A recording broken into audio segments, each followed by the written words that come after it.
Today's video is the last video that I'll be making in 2024. So let's reflect on this year together and let's look forward to 2025. So hi and welcome back, my fellow fantasy book lovers, or if you're new here, hi and welcome. My name is Kathy and I'm a fantasy book lover from Belgium. For today's video, I want to do it in two parts. In the first part, we're going to be looking back at 2024, and for the second part, we're going to be looking forward to 2025 and setting some goals. So let's go. So let's reflect on the goals I had set myself for 2024 and how I achieved them, or if I even did achieve them. Now, the first one I was able to crush. I wanted to read 50 books in 2024, and because I read on average a book a week, I knew that this was like an easy goal to attain. However, I don't want to put too much pressure on my reading, so I'm really happy that I didn't pressure myself into reading more. At the moment of recording this video, we are halfway through December, and currently I have already finished 62 books. So that's really crushing that goal. And I think that I'm actually ending this year with 65 books. However, in January, I will be making like the best books versus the worst books, etc. of 2024. So if you want to know more about the books that I've read, you can look at the monthly videos that I've made, or you can wait until January where I will be making like the top tier videos about those. My second goal was to read at least 30 books from my physical collection so I could have a little bit more space in my bookshelves. I did read around 30 books from my physical collection. However, I just kept buying books, and that brings me to another one of my goals.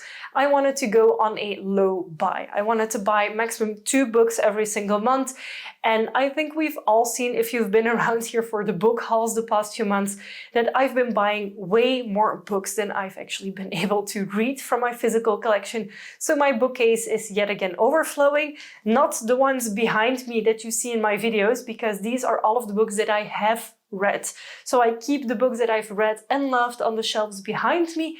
My physical TBR is a second bookshelf that I have in the living room that contains all of the books that I still want and need to read. So my book buying ban for 2024 unfortunately failed. I had also set the goal to grow my YouTube channel to 1,000 subscribers. At the moment of recording this video, we are very, very close to hitting 1,300. I think we started the year around 250 subscribers, so that is really a lot. And honestly, thank you to every single one of you who watches my content, and especially those of you who leave comments, because it means the world to me to connect with all of you. And I have discovered some of my favorite books thanks to your comments. So don't ever think that it's not necessary to leave a comment, because it could make a big difference in someone finding their next favorite book thanks to you. Finally is another goal that I failed, but that I honestly don't care about as much. It is my Instagram account. I was hoping to grow it from 77 followers to 250 followers, but I haven't been active on it. I have tried to revive it a few times, but let's be real, I prefer yapping about books and making videos about books, and I feel like the way that I make content, YouTube and TikTok are way better at that type of content. So I will keep posting on Instagram whenever I feel like it, but it's not my focus. I think right now we are around 150 followers on Instagram, but again, it's by no means a priority for me to like have a big Instagram account. It does help whenever I request arcs that I have a larger following on socials, but honestly, I prefer spending my time on YouTube anyways.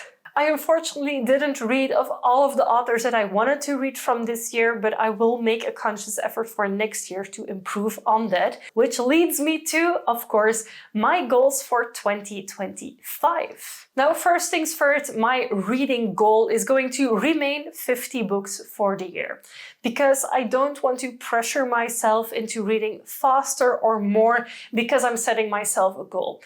I don't feel that I have to read more in order to be able to make content. A book a week, honestly, is not bad. And as you have seen for 2024, I go over that number quite easily. But I don't want to hold myself back from reading chunks of books, even if they would take me 2 weeks or 3 weeks to continue, because that would still mean I hit the 50 books a year easily. So I want to be able to read whatever I want, and I don't want to pressure myself into reading more than I already do.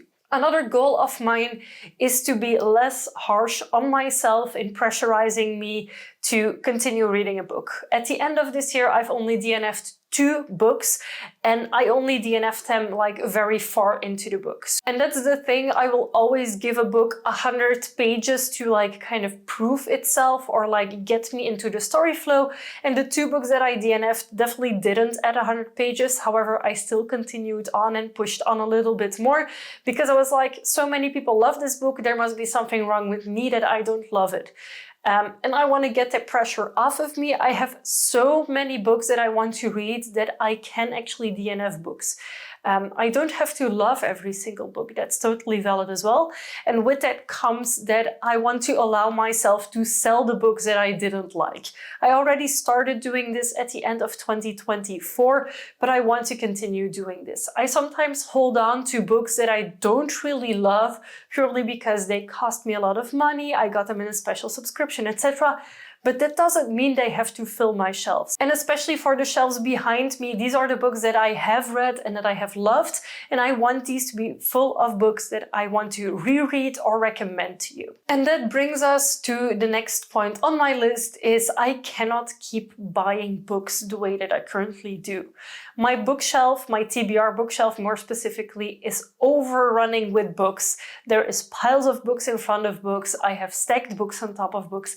It's really not a pretty sight.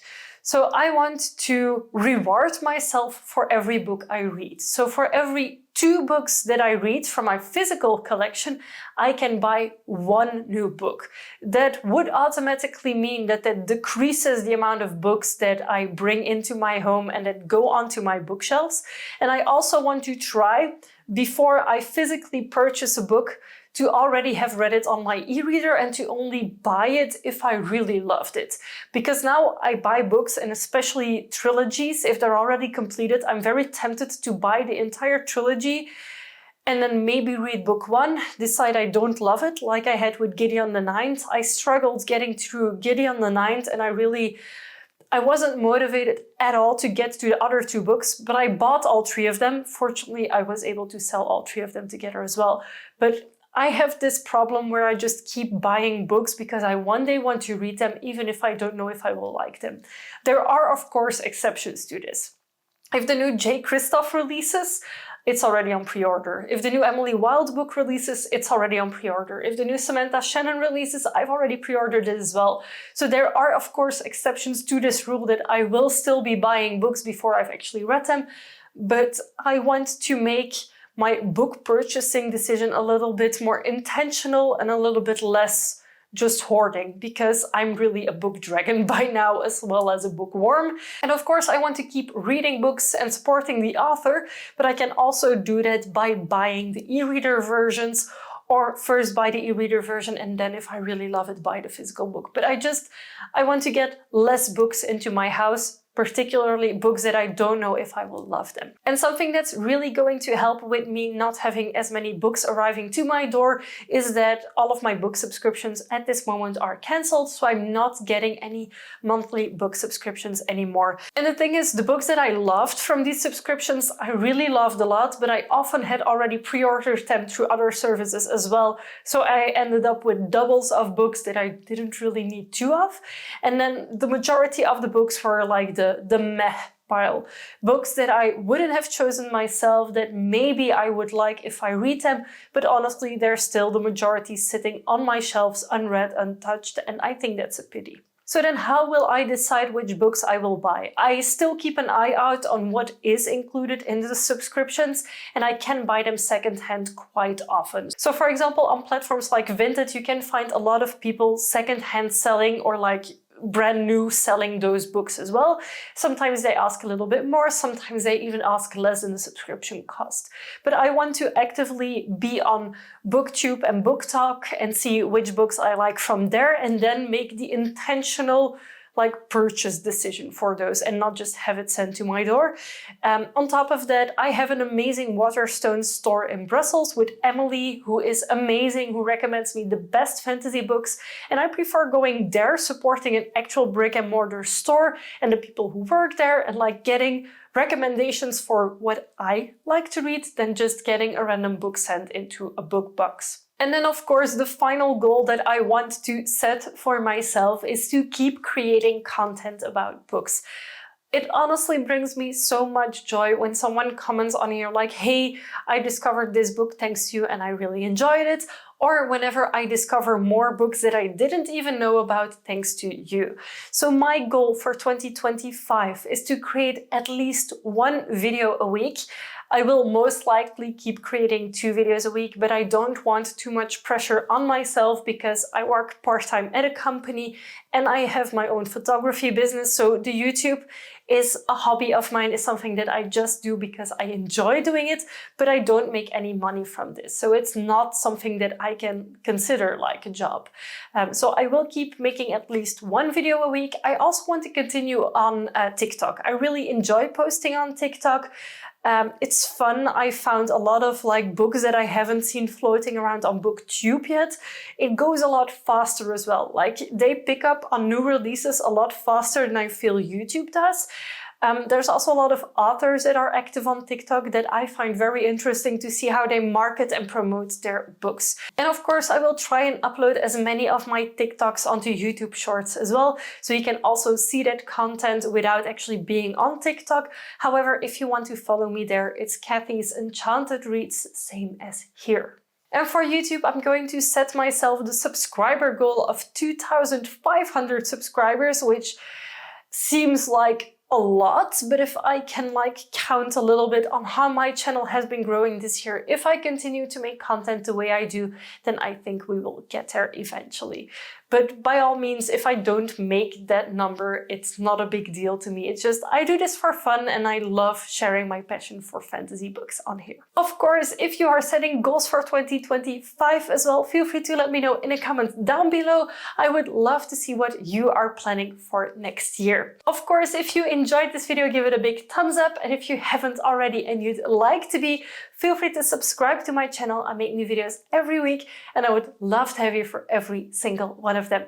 Thank you so much for watching and happy reading. Bye!